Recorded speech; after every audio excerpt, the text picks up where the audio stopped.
Hi friends, welcome to our channel. Today discussing about the subject name వచ్చేసి Telugu methodology. Telugu మెథడాలజీలో మనం బోధనా పద్ధతులు అనే టాపిక్ సంబంధించి అయితే తెలుసుకోబోతున్నాం. బోధనా పద్ధతులు అనే టాపిక్ సంబంధించి ఆల్రెడీ మనం 3 పద్ధతులు అయితే తెలుసుకున్నాం. అందులో 2 పద్ధతులకు సంబంధించి వాటి మధ్య పోలికలు భేదాలు తెలుసుకోబోతున్నాం. అవి వచ్చేసి మనకు మాంటిసోరీ పద్ధతి, కిండర్ గార్డెన్ పద్ధతి. ఈ 2 పద్ధతుల గురించి మనం ఆల్రెడీ సపరేట్గా తెలుసుకున్నాం. ఇప్పుడు వచ్చేసి ఆ రెండింటిని పోల్చి ఆ రెండింటి మధ్య ఉన్నటువంటి పోలికలు ఏవి భేదాలు ఏవో ఇప్పుడైతే తెలుసుకుందాం. ఫస్ట్ వచ్చేసి మాంటిసోరీ పద్ధతి అండి. ఈ మాంటిసోరీ పద్ధతిలో పిల్లలకు పూర్తి స్వేచ్ఛ అయితే ఉంటుంది. కిండర్ గార్డెన్ పద్ధతిలో వచ్చేసి ఇక్కడ స్వేచ్ఛ అనేది ఉండదు, కొంత క్రమశిక్షణ అయితే ఉంటుంది అన్నమాట. రెండో పాయింట్ చూసినట్టయితే తరగతులు ఉండవు వీళ్ళకు, అయితే పిల్లలు గ్రూపులుగా ఉంటారు. వీళ్ళకి తరగతులు ఉంటాయి, కిండర్ గార్డెన్లో తరగతులు ఉంటాయి అన్నమాట. థర్డ్ వన్ చూసినట్టయితే ప్రతి జ్ఞానేంద్రియానికి ప్రత్యేకమైన శిక్షణ ఉంటుంది. ఇటు సైడ్ కిండర్ గార్డెన్లో చూసినట్టయితే అన్ని జ్ఞానేంద్రియాలకు కలిపి శిక్షణ ఉంటుంది. ఫోర్త్ వన్ చూసినట్టయితే ప్రతి శరీర భాగానికి ప్రత్యేకమైన శిక్షణ ఉంటుంది. అన్ని శరీర భాగాలకు కలిపి సాధారణ వ్యాయామం ఉంటుంది కిండర్ గార్డెన్లో. అదే మాంటిసోరీలో అయితే పిల్లలకు ఎప్పుడు మాంటిసోరీ గృహంలోనే ఉంటారు, పిల్లలంతా ఎప్పుడు కూడా మాంటిసోరీ గృహంలోనే ఉంటారనమాట. అదే కిండర్ గార్డెన్లో అయితే రెసిడెన్షియల్ విధానంలో ఉండొచ్చు లేదా ఉండకపోవచ్చు.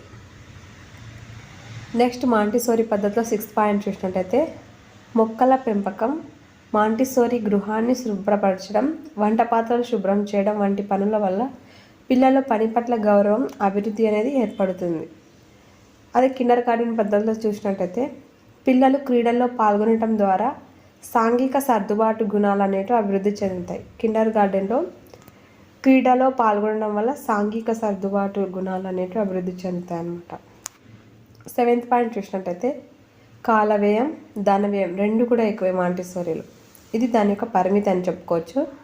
7th వన్లో ఇక్కడ అంతే, కాల వ్యయం ధన వ్యయం రెండు తక్కువ, అంటే అక్కడ ఉన్న పరిమితి ఇక్కడ వాళ్ళకు మంచిదన్నమాట. నెక్స్ట్ 8th వన్ చూసినట్టయితే క్రీడల ద్వారా సంఖ్యామానాన్ని బోధిస్తారు. క్రీడల ద్వారా సంఖ్యామానాన్ని బోధించే పద్ధతి క్రింది వానిలో ఏది అని ఇచ్చి మాంటిసోరీ కిండర్ గార్డెన్ ఇస్తే ఏదని చెప్తారు. ఇక్కడ చూడండి, మనం మాంటిసోరీ అని అయితే పెట్టచ్చు అనమాట.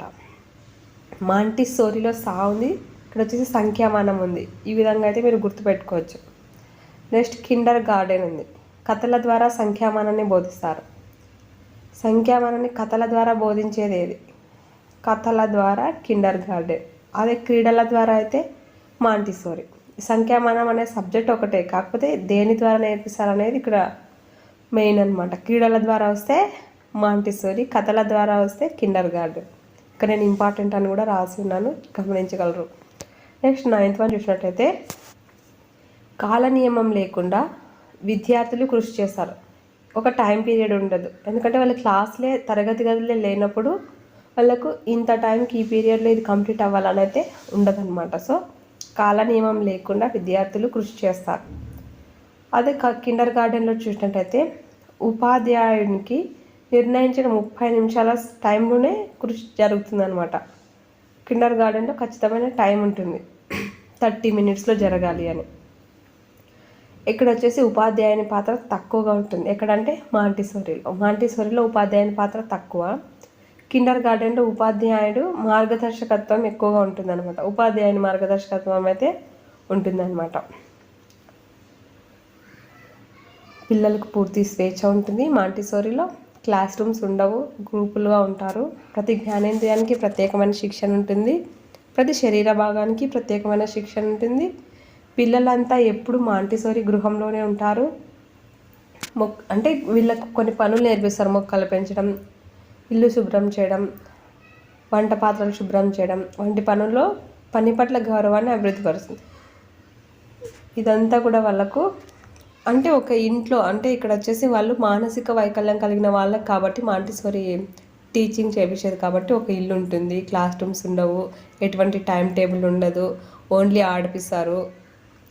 ఏ పార్ట్ అయితే వాళ్ళకి సరిగ్గా పనిచేయో ఆ జ్ఞానేంద్రియానికి సంబంధించి మాత్రమే ప్రత్యేక శిక్షణ ఇస్తారు. ఈ విధంగా అయితే ఉంటుందన్నమాట. ఉపాధ్యాయుని పాత్ర తక్కువ, మార్గదర్శకం అయితే ఉంటుంది ఇటు సైడ్. కృషి వ్యక్తిగతంగా ఉంటుంది. ఒక్కో వ్యక్తిని తీసుకొని ఒక మానసిక వ్యక్తికి ఒకసారి చెప్పాలా, ఇంకో వ్యక్తికి ఇంకోలాగా, ఇంకో వ్యక్తికి ఇంకోలాగా ఉంటుంది కాబట్టి కృషి అనేది వ్యక్తిగతంగా సాగుతుంది. అదే కిండర్ గార్డెన్లో అయితే lower Kinder garden, upper Kinder garden అనేది ఒక స్కూల్ లాగా ఉంటుంది కాబట్టి వాళ్ళకి ఒక సమిష్టి రూపంగా చెప్తారనమాట.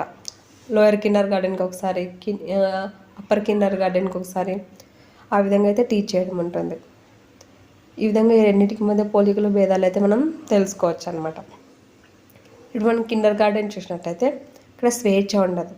స్వేచ్ఛ ఉండదు అంటే క్రమశిక్షణ ఉంటుంది. క్రమశిక్షణ ఉంటుందంటే అంత స్వేచ్ఛ ఉండదు అనేది అర్థం అనమాట. క్లాస్ రూమ్స్ ఉంటాయి. క్లాస్ రూమ్స్ ఉంటే ఖచ్చితంగా క్రమశిక్షణ ఉంటుంది. క్రమశిక్షణ ఉంటుందంటే అక్కడ స్వేచ్ఛ ఉండదు. అన్ని జ్ఞానేంద్రియాలకు కలిపి శిక్షణ అయితే ఉంటుందన్నమాట. అక్కడ వచ్చేసి ఒక్కో జ్ఞానేంద్రియానికి ఒక్కోసారి శిక్షణ అయితే ఉంటుంది. అక్కడ వచ్చేసి మాంటిసోరీ గృహంలో పిల్లలు ఉంటారు, కానీ ఇక్కడ రెసిడెన్షియల్ విధానం ఉంటే ఉండొచ్చు, లేకుంటే లేదు. అది కూడా ఇక్కడ వచ్చేసి పిల్లలు క్రీడల్లో పాల్గొనడం ద్వారా సాంఘిక సర్దుబాటు గుణాలు అభివృద్ధి చెందుతాయి. వీళ్ళకి సాంఘిక సర్దుబాటు గుణాలు వచ్చేసి క్రీడల ద్వారా మాత్రమే లభిస్తాయి అన్నమాట. ఇంకా వచ్చేసి కాల వ్యయం, ధన వ్యయం తక్కువ. అంటే వీళ్ళు ఒక జ్ఞానేంద్రియానికి శిక్షణ ఇవ్వడానికి ఎక్కువ టైం తీసుకుంటారు, కానీ వీళ్ళు అన్ని జ్ఞానేంద్రియాలు కలిపి ఇస్తారు కాబట్టి అంత టైం తీసుకోదు, డబ్బులు కూడా అంత ఎక్కువ ఖర్చు కావన్నమాట. ఇక్కడ వచ్చేసి సంఖ్యామానం అనేది కథల ద్వారా, ఇవి మాత్రం చాలా ఇంపార్టెంట్. రెండు కూడా గుర్తుపెట్టుకోండి. కథల ద్వారా సంఖ్యామానాన్ని బోధించే పద్ధతి ఏది, క్రీడల ద్వారా సంఖ్యామానాన్ని బోధించే పద్ధతి ఏది. కథల ద్వారా వచ్చేసి మనకు కిండర్ గార్డెన్, క్రీడల ద్వారా వచ్చేసి మనకు మాంటిసోరీ. ఉపాధ్యాయుడు నిర్ణయించిన 30 నిమిషాలు అంటే ఇక్కడ మనం గుర్తుపెట్టుకోవాల్సినది ఏమంటే కిండర్ గార్డెన్లో బోధించే ఉపాధ్యాయుని యొక్క పీరియడ్ టైం ఎంత అంటే 30 minutes.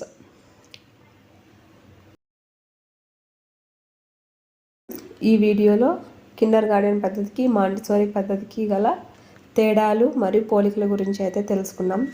రాబోయే వీడియోస్లో మరింత సమాచారం అయితే తెలుసుకుందాం. ఎవరైతే మన ఛానల్ని ఫస్ట్ టైం చూస్తున్నారో వారంతా కూడా లైక్ చేయండి, షేర్ చేయండి, తప్పకుండా సబ్స్క్రైబ్ అయితే చేయండి. మరిన్ని వీడియోస్ కోసం మన ఛానల్ని ఫాలో అవుతూనే ఉండండి. ఎవరికైనా డౌట్స్ ఉంటే కామెంట్ రూపంలో అయితే తెలియజేయండి, లేకుంటే ఇలాంటి వీడియో చేయండి, మాకు ఇలాంటి కంటెంట్ కావాలనుకుంటే మేము వాటికి సంబంధించి కూడా మీరు కంటెంట్లో తెలియజేస్తే మాకు అనుకూలం అనిపిస్తే మేము వాటిని కూడా వీడియో రూపంలో మీ ముందుకైతే తెస్తాము. ఎవరైనా మన ఛానల్కి సంబంధించి సబ్స్క్రైబ్ చేయకుంటే తప్పకుండా అయితే సబ్స్క్రైబ్ చేయండి. మరిన్ని వీడియోస్ అయితే మన ఛానల్లో తెలుగు మెథడాలజీకి సంబంధించి వస్తాయి, తప్పకుండా అయితే చూస్తూ ఉండండి. ఇంతటితో అయితే ఈ వీడియో ముగిస్తున్నాం.